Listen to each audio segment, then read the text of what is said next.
Hi everyone, this is Dimitri Pragmatic with MarketChameleon.com. I wanted to share another scam with you using the bear put spread or the debit put spread screener. Now, in this situation, what you're looking at is you have a bearish outlook and you're buying a put on one strike and selling a put on a lower strike within the same expiration, and that makes it a bear put spread. So you have a bearish outlook, you want the stock to decrease in this situation. Now let's just take a look at this screener here. It's divided by different filters that you could switch the tabs up here. You also have different views of data that you could switch along the line here. I'm going to just concentrate right now on the summary view, and one of the things that is by default is the expiration is defaulted to the next monthly.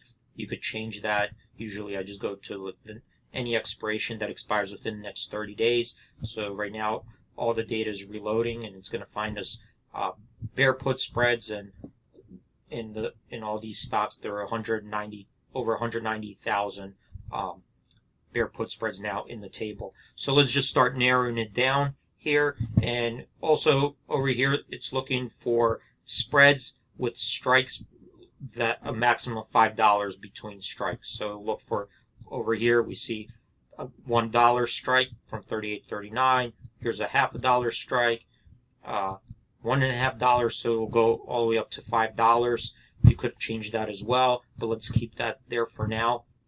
And let's just take a look at an example screen here. We see this is over here, this is the symbol, stock price, market cap. This is the market price for this put spread, August 16th expiration, the 39 put, 38 put.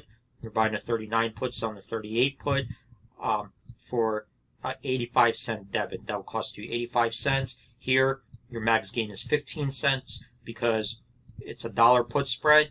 You're paying 85 cents. If it's worth $1 at the end, then you gain 15 cents. That's your max gain here. This return here, 17.6%. That's if the stock is flat. So if the stock sits here, 33.95 at expiration. So we see it's well below these strikes. So this put spread's already in the money. If the stock sits here, or even in this situation, if it increases right up to 38, as long as it's below 38, your return is 17.6%. In other words, you will gain 15 cents and you're risking 85 cents. That's a 17.6% return. This here is your upside cushion. So since this put spread is in the money, the stock is well below this short strike, the 38 strike. The stock's 33.95. So even if it goes against you and it increases, you have a 12.4% cushion until you break even. In other words, it could go from 33.95, 34, 35, 36, 37. You're still making money until up to 38. So that's your upside cushion, 12.4%. So let's look for a scan here. This is our theoretical value. So when you're buying a put spread, when it's a debit, when you're buying a put spread, you want to buy below the theoretical value, so you'll have a positive theoretical edge. So to do that, let's just come up here and set the theoretical edge to at least 10%. And what this will do is then filter out the spreads. You see here how much it narrowed down. Now filtered out spreads with at least 10% edge. So we have this put spread in HES, $1.35. The theoretical is $1.50. That's 15 cents difference. That's 11% edge. 15 cents divided by what you have at risk. So that's your edge over here. Your win rate over here looks at historically how the stock performed, and if you did the same similar spread with the same days to expiration and with the strike prices the same distance away, how would have this spread performed given this type of given this market price? And what you could do here is load this analysis, and here it'll explain to you the study in this situation. all the details that are given are above. Then it gives you the scenarios. If it goes below, the spread will be worth $1.50. If it goes above 64.5, it will be worthless. If it falls in between, it'll be worth anywhere between $1.50 to $0. Then it goes through the historical price return distributions and shows you how this spread would have worked out in the past.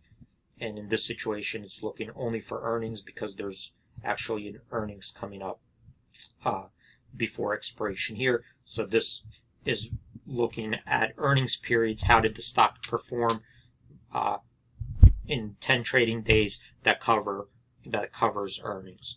And there's more details. You could watch the other spread screeners, and we talk about how these theoretical values work in more detail. I'm going to close that up for now, and let's just do another scan.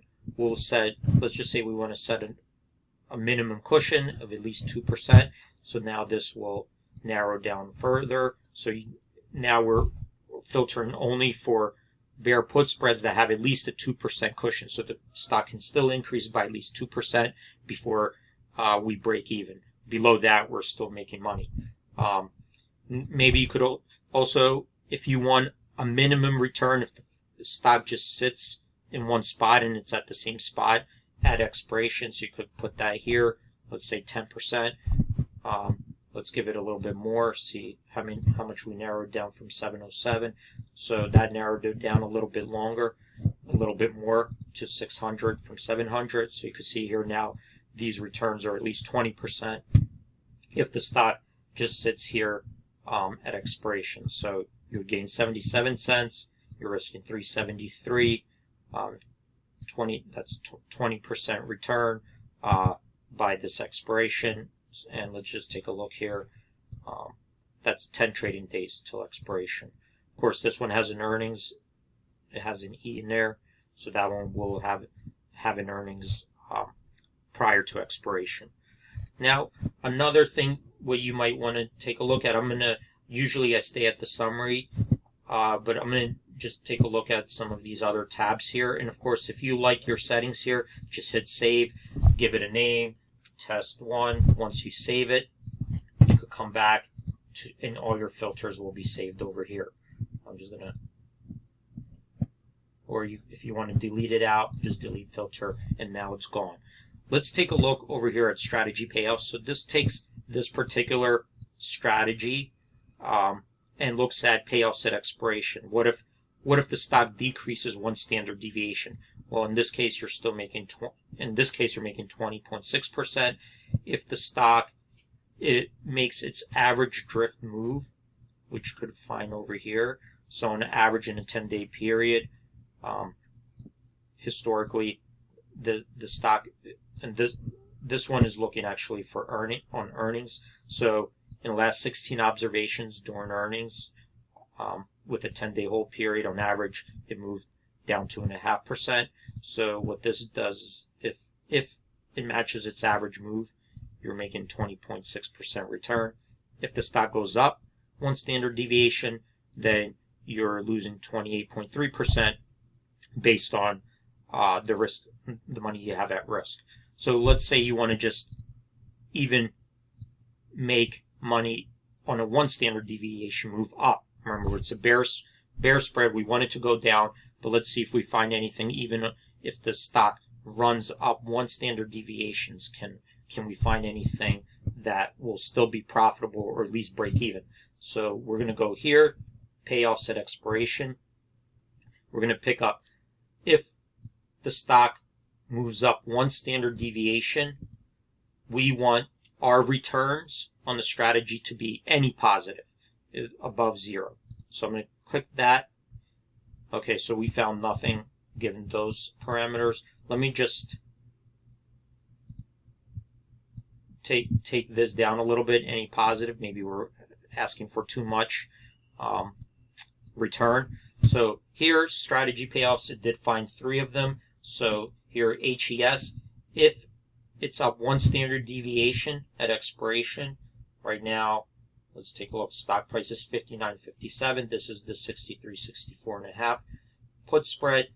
one standard deviation, it'll still be an 11% return on this put spread. Here in GILD, 9.7, and here 4.4%. And that's another way to look at your possible payoffs on these put spreads and set your target prices based on payoffs at expiration. So here we're going to go back to the summary page, and another thing actually you might want to look at is the technicals. So I'm going to clear all this out over here, and if you're looking for possible bearish ideas, then you could go over here under underlying stock, and here you could look for stocks that are in a downtrend. So the idea is, well, if they're already in a downtrend, if the market falls from here, then they'll be even weaker than other stocks. You could also look for anything that just recently did a bearish crossover. So maybe this is the beginning of a reversal in the trend. Also, let me clear that out. If you want to look for market laggards, so stocks, the idea here, these are stocks in the S&P that have been lagging the market, and if the market turns and goes down, then they'll go down even further with the market. So these are the market laggards ideas, stock ideas over here, and then it'll just show you the symbols, and then you could go in there and look for any positive edge trades that way. Hope this was helpful, and see you guys in the next video.